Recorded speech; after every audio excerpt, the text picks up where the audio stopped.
दोस्तों, एक ऐसी चीज जो मृत्यु को भी टाल सकती है। इस विषय में यमराज और बालक की ये कथा अवश्य सुननी चाहिए। जो भी इस कथा को सुनता है उसके कोटि कोटि पाप जलकर भस्म होते हैं। ये कहानी सत्य, धर्म और प्रेम के अद्भुत महत्व को दर्शाती है। एक पुत्र को कैसा होना चाहिए, इस कथा में समझाया गया है। दोस्तों, पूर्वकाल की बात है। एक छोटे से गांव में एक बालक जिसका नाम उत्तम था, वो अपनी माता के साथ निवास करता था। वो अपने जीवन के प्रारंभिक वर्षों में ही कठिनाइयों से घिरा हुआ था। उसके पिता का देहांत उसके जन्म के समय ही हो गया था और उसकी माता सुनंदा ने उसे बड़ी मेहनत और प्रेम से पाला। सुनंदा ने उत्तम को न केवल अच्छे संस्कार दिए बल्कि उसे धर्म, सत्य और ज्ञान का महत्व भी सिखाया। सुनंदा हर दिन सुबह तुलसी के पौधे पर जल चढ़ाती, भगवद गीता के श्लोक पढ़ती और उत्तम को सिखाती कि जीवन में सबसे बड़ा धर्म दूसरों की सेवा करना है। उत्तम का हृदय अत्यंत कोमल और बुद्धिमान था। वो अपनी माता का आदर करता और उनके हर शब्द को आत्मसात करता। लेकिन जब उत्तम मात्र 8 वर्ष का था, उसकी माता बीमार पड़ गई। उसने जितना हो सका उपचार कराया, लेकिन उसकी माता की स्थिति दिन ब दिन बिगड़ती गई। एक दिन जब वो अंतिम सांस ले रही थी, तब यमराज वहां पर प्रकट हुए। यमराज का स्वर गंभीर और तेजस्वी था। उन्होंने कहा, हे सुनंदा, तुम्हारे समय की पूर्णता हो चुकी है। चलो, अब स्वर्गलोक की यात्रा करनी होगी। सुनंदा के 8 साल के पुत्र उत्तम ने यमराज को देखा तो वो भयभीत और दुखी हो गया। उसे समझ में आ गया था कि अब यमराज उसकी माता के प्राण लेने के लिए आए हैं। इसीलिए वो सामने आकर यमराज के मार्ग में खड़ा हो गया। वो रोते हुए बोला कि यमराज, आप मेरी माता को कहाँ ले जा रहे हैं? वो मेरी पूरी दुनिया है, उनके बिना मैं नहीं रह सकता। कृपया उन्हें न ले जाएं। यमराज ने गंभीरता से उत्तर दिया, बालक, ये संसार नियमों से बंधा है। जन्म और मृत्यु अपरिहार्य है। ये सृष्टि का सत्य है। तुम्हारी माता ने अपना कर्म पूरा किया, अब उन्हें मेरे साथ चलना होगा। उत्तम ने साहस जुटाकर कहा कि यमराज, यदि मृत्यु ही सत्य है तो कृपया मुझे सत्य को समझाने का अवसर दें। मैं आपसे कुछ प्रश्न पूछना चाहता हूँ। यदि आप मेरे प्रश्नों का उत्तर दे सके तो मैं आपकी बात मान लूंगा। यमराज ने जब देखा कि बालक उत्तम अपनी माता को छोड़ने के लिए तैयार नहीं है और उसे रोकने के लिए अपनी बुद्धि का सहारा ले रहा है, तो उन्होंने गंभीर स्वर में कहा, हे बालक, यदि तुम इतनी गहरी बात को समझते हो तो पूछो, तुम्हारे जो भी प्रश्न हो। मुझे ये जानने की उत्सुकता है कि एक 8 वर्षीय बालक में इतनी समझ कैसे हो सकती है। बालक ने सिर झुकाकर कहा, हे यमराज, यदि आप प्रश्नों के उत्तर न दे पाए तो कृपया आप मेरी माता को अभी अपने साथ न ले जाएं। यमराज ने अपनी गदा नीचे टिकाते हुए संकेत दिया, ठीक है, पूछो तो पहले। बालक ने पहला प्रश्न पूछा, हे यमराज, ऐसा क्या है जो बिना रुके चलता है, उसे कोई रोक नहीं सकता और जो सभी को साथ ले जाता है? यमराज को उत्तर पता था, किंतु उन्हें बालक के ज्ञान की परीक्षा लेनी थी। इसीलिए वे मौन रहे और उन्होंने बालक से कहा, हे बालक, तुम ही बताओ वो क्या है। कुछ क्षण की शांति के बाद बालक स्वयं उत्तर देता है, यमराज, ये समय है। समय ही वो शक्ति है जो बिना रुके निरंतर चलता रहता है। इसे न कोई राजा रोक सकता है, न कोई भिखारी। ये ना तो किसी की प्रतीक्षा करता है, ना किसी के लिए पीछे मुड़ता है। समय अपने नियमों से चलता है और सभी को अपनी गति में बांधकर साथ ले जाता है, चाहे कोई इसे समझे या ना समझे। समय की धारा सदा प्रवाहित रहती है। ये समय ना राजा को छोड़ता है, न भिक्षु को। ये बच्चों से लेकर वृद्धों तक सभी के जीवन को अपनी धारा में बहा ले जाता है। इसे ना कोई बांध सकता है, ना कोई मोड़ सकता है। और सबसे महत्वपूर्ण बात यह है कि समय हमें ये सिखाता है कि हर क्षण अनमोल है। जो इसे पहचानता है वो अपने जीवन को धन्य बना सकता है। यमराज बालक के उत्तर से बहुत प्रभावित हुए। उन्होंने बालक के उत्तर की प्रशंसा की और अगला प्रश्न पूछने के लिए कहा। फिर बालक ने दूसरा प्रश्न पूछा, हे यमराज, ऐसा क्या है जो सदा सत्य है फिर भी हर किसी को डराता है? यमराज ने बालक से ही पूछा, हे बालक, तुम ही बताओ वो क्या है? बालक ने उत्तर दिया, ये मृत्यु है। मृत्यु सदा सत्य है। ये सृष्टि का अटल नियम है। जो जन्म लेता है वो एक न एक दिन मृत्यु को प्राप्त होगा, चाहे वह राजा हो, रंक हो, ज्ञानी हो या फिर कोई साधारण व्यक्ति। मृत्यु सभी के लिए अपरिहार्य है, लेकिन ये सत्य इतना कठोर है कि इसे स्वीकार करने का साहस बहुत कम लोगों में होता है, क्योंकि इस विषय में हर कोई जानता है, फिर भी इसे हर कोई भूलना चाहता है। जब तक जीवन में सुख और समृद्धि होती है, तब तक कोई मृत्यु को याद नहीं करता, लेकिन जब मृत्यु का साया पास आता है, तब हर व्यक्ति भयभीत होता है। ये भय इसलिए है क्योंकि मृत्यु जीवन की समाप्ति नहीं, बल्कि जीवन के कर्मों का लेखा जोखा है। मृत्यु हमें हमारे कर्मों का फल देती है।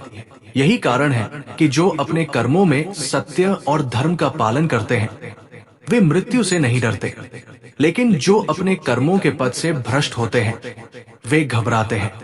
मृत्यु अटल है क्योंकि ये जीवन का सबसे बड़ा सत्य है, परंतु इसे समझने और स्वीकार करने के लिए आत्मा का विकास और सत्य का बोध आवश्यक है। मृत्यु केवल एक अंत नहीं, बल्कि एक नई शुरुआत है, जो आत्मा को उसके अगले कदमों की यात्रा पर ले जाती है। यमराज का मुख और गहन हो गया। यमराज ने अपने मन में सोचा, ये बालक अपने सत्य और प्रेम के बल पर मृत्यु के कठोर सत्य को भी स्वीकार कर चुका है। ऐसे ज्ञान और साहस की परीक्षा लेना मेरे लिए भी गौरव की बात है। बालक ने अगला प्रश्न पूछा, हे यमराज, एक ऐसा रिश्ता बताइए जो जन्म से शुरू होता है परंतु मृत्यु के बाद भी समाप्त नहीं होता। यमराज ने फिर से बालक को उत्तर देने के लिए कहा। उत्तर देते हुए बालक बोला, ये माता और पुत्र का रिश्ता है। माता का प्रेम पुत्र के जीवन की नींव है। ये रिश्ता केवल जन्म और मृत्यु का नहीं है, ये आत्मा से जुड़ा हुआ है। यमराज बालक की बातों पर गंभीरता से विचार करने लगे। फिर उन्होंने उसे अगला प्रश्न पूछने के लिए कहा। बालक ने अगली पहेली पूछी, हे यमराज, ऐसा क्या है जो दिखाई नहीं देता परंतु इसे हर कोई अनुभव करता है और इसके बिना कोई जीवित नहीं रह सकता? यमराज ने गंभीरता से बालक की ओर देखा और कहा, तुम ही बताओ बालक, तुम्हारी इस पहेली का उत्तर क्या है? उत्तर देते हुए बालक ने कहा, हे यमराज, ये प्रेम है। प्रेम वो शक्ति है जो दिखाई नहीं देती, परंतु इसे हर कोई अपने भीतर अनुभव करता है। ये वो अदृश्य ऊर्जा है जो इस सृष्टि को जीवित रखती है। प्रेम को ना देखा जा सकता है, ना छुआ जा सकता है, लेकिन ये हर जीव के जीवन का आधार है। ये एक ऐसी अनुभूति है जो जन्म से लेकर मृत्यु तक हर व्यक्ति के साथ रहती है। माता का पुत्र के प्रति प्रेम इसका सबसे बड़ा उदाहरण है। मेरी माता ने मुझे इस दुनिया में जन्म दिया, लेकिन ये प्रेम ही था जिसने उन्हें मुझे पालने और संस्कार देने की शक्ति दी। उनका प्रेम न तो मुझे दिखाई देता है, ना मैं उसे छू सकता हूँ, परंतु मैं हर क्षण उसे अनुभव करता हूँ।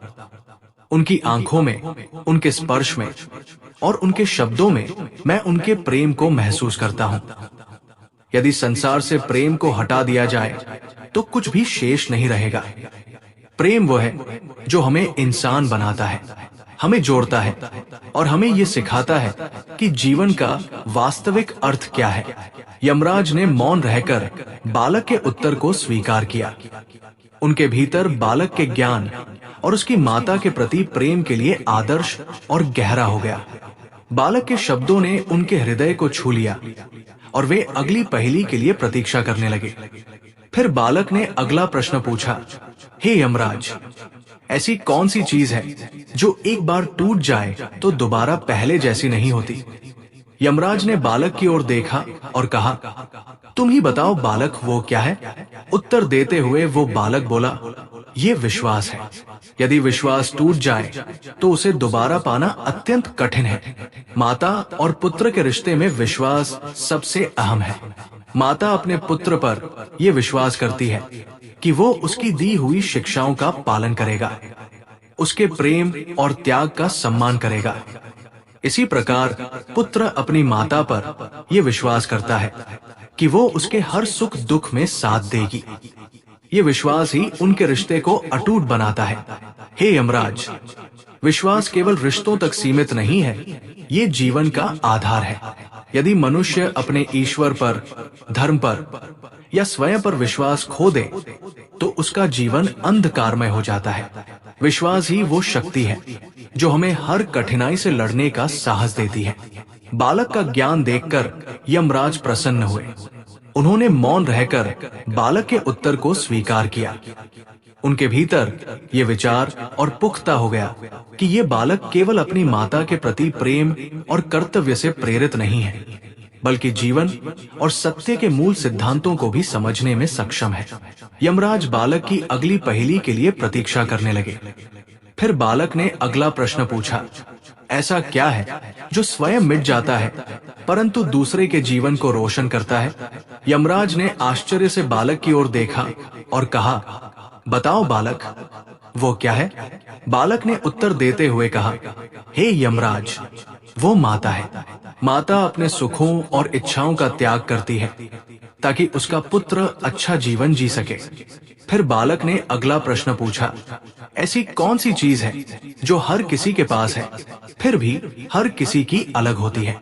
इस प्रश्न से यमराज गंभीर हो गए। उन्होंने जिज्ञासा से बालक की ओर देखा और उससे इस प्रश्न का उत्तर जानने के लिए उत्सुक हो गए। बालक ने उत्तर देते हुए बोला, हे यमराज, ये कर्म है। हर व्यक्ति अपने कर्मों का निर्माण स्वयं करता है और ये उसकी पहचान बनता है। कर्म वो चीज है जो हर जीवित प्राणी के पास है, चाहे वो एक राजा हो या भिक्षुक, ज्ञानी हो या अज्ञानी। सभी अपने कर्मों का निर्माण स्वयं करते हैं, लेकिन हर व्यक्ति के कर्म अलग होते हैं, क्योंकि हर कोई अपनी सोच, अपने उद्देश्य और अपनी परिस्थितियों के अनुसार कर्म करता है। यही कारण है कि कोई भी दो व्यक्तियों के कर्म समान नहीं हो सकते। कर्म ही वो चीज है जो हमारी पहचान बनाता है। मनुष्य को उसके कर्मों से ही याद किया जाता है। यदि उसके कर्म अच्छे हो तो वो पूजनीय बनता है, और यदि उसके कर्म बुरे हो तो वो तिरस्कार का पात्र बनता है। यही कारण है कि कर्म केवल हमारे वर्तमान को नहीं, बल्कि हमारे भविष्य को भी निर्धारित करते हैं। हे यमराज, ये संसार कर्मों से चलता है। जो जैसा कर्म करता है वैसा ही फल पाता है। यही सृष्टि का नियम है। यही कारण है कि कर्म हर किसी के पास होते हुए भी हर किसी के लिए अलग होते हैं। ये हमारे जीवन का सार है। बालक का ये उत्तर सुनकर यमराज उस पर प्रसन्न हो गए।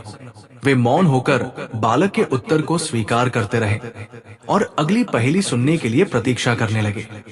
फिर बालक ने अगला प्रश्न पूछा, हे यमराज, ऐसा कौन सा रिश्ता है जो जम के साथ बनता है परंतु उसे निभाने के लिए ज्ञान और धैर्य चाहिए? यमराज ने बालक के मुख पर दृष्टि डाली और उत्तर सुनने के लिए उत्सुक हो गए। बालक ने उत्तर देते हुए कहा, हे धर्मराज, ये माता और पुत्र का रिश्ता है।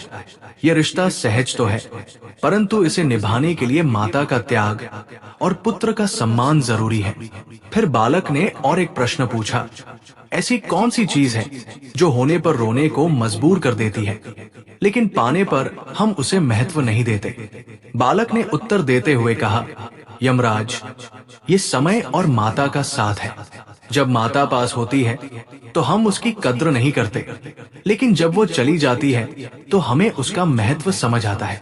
इसके बाद बालक ने और एक सवाल पूछा, हे धर्मराज, ऐसा कौन सा सत्य है जिसे कोई बदल नहीं सकता, फिर भी हर कोई उसे स्वीकार करने में कठिनाई करता है? यमराज इसका भी उत्तर जानते थे, लेकिन उन्होंने कौतूहल से बालक की ओर देखकर उससे उत्तर की अपेक्षा की।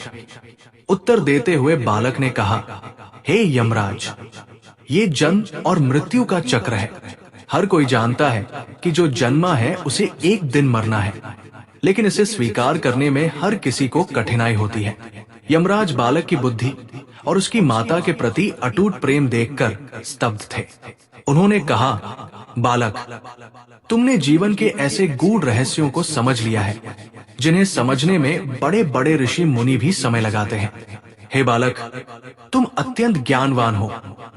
इतनी छोटी आयु में इतनी बड़ी बातें समझ लेना साधारण बात नहीं है। बताओ, ये ज्ञान तुमने कहां से पाया? उत्तम ने उत्तर दिया, ये मेरी माता की शिक्षा का परिणाम है। उन्होंने मुझे सत्य और धर्म का मार्ग दिखाया। कृपया उन्हें मेरे पास छोड़ दीजिए। उनके बिना मेरा जीवन अंधकारमय हो जाएगा। यमराज ने अपनी गदा को देखते हुए कहा, बालक, मैं तुम्हारी माता के प्राणों को लौटा नहीं सकता, किंतु तुम्हारे ज्ञान की परीक्षा ने मुझे प्रभावित किया है। इसीलिए मैं तुम्हें एक वरदान देने को तैयार हूं। परंतु याद रखना, ये वरदान धर्म और सत्य के मार्ग से हटकर नहीं होना चाहिए। उत्तम ने सिर झुकाकर कहा, हे यमराज, मैं आपसे कोई बड़ा वरदान नहीं मांगता। मुझे ये वरदान दीजिए कि मेरी पूछी गई आखिरी पहेली का उत्तर सत्य हो जाए। यमराज ने कुछ क्षण विचार किया। उन्हें लगा कि बालक का ये वरदान हानि नहीं करेगा। उन्होंने कहा, तथास्तु, मैं तुम्हें ये वरदान देता हूं कि तुम्हारी अंतिम पहेली का उत्तर सत्य होगा। अब अपना अंतिम प्रश्न पूछो। बालक ने अपनी माता की ओर देखा, फिर यमराज की ओर देखकर कहा, हे यमराज, मेरी अंतिम पहेली यह है, क्या ऐसी कोई शक्ति है जो मृत्यु को भी हरा सकती है? यमराज ने गंभीर स्वर में कहा, इसका उत्तर तो तुम ही दो बालक। बालक ने साहस भरे स्वर में उत्तर दिया, हाँ, ऐसी शक्ति है, और वो शक्ति है प्रेम। माता का पुत्र के प्रति प्रेम और पुत्र का माता के प्रति प्रेम। ये एक ऐसा अटूट बंधन है जो मृत्यु को भी पीछे हटने पर मजबूर कर सकता है। यमराज सुनकर चौंक गए। उन्होंने बालक के शब्दों पर विचार किया और बोले, बालक, तुम्हारा उत्तर गलत है। प्रेम मृत्यु पर विजय कैसे प्राप्त कर सकती है? मृत्यु तो सत्य है, अटल है। उत्तम ने अपनी बात स्पष्ट की, हे यमराज, प्रेम की शक्ति ऐसी है कि वो किसी को भी बदल सकती है। यदि प्रेम सच्चा हो तो वो असंभव को संभव बना सकता है।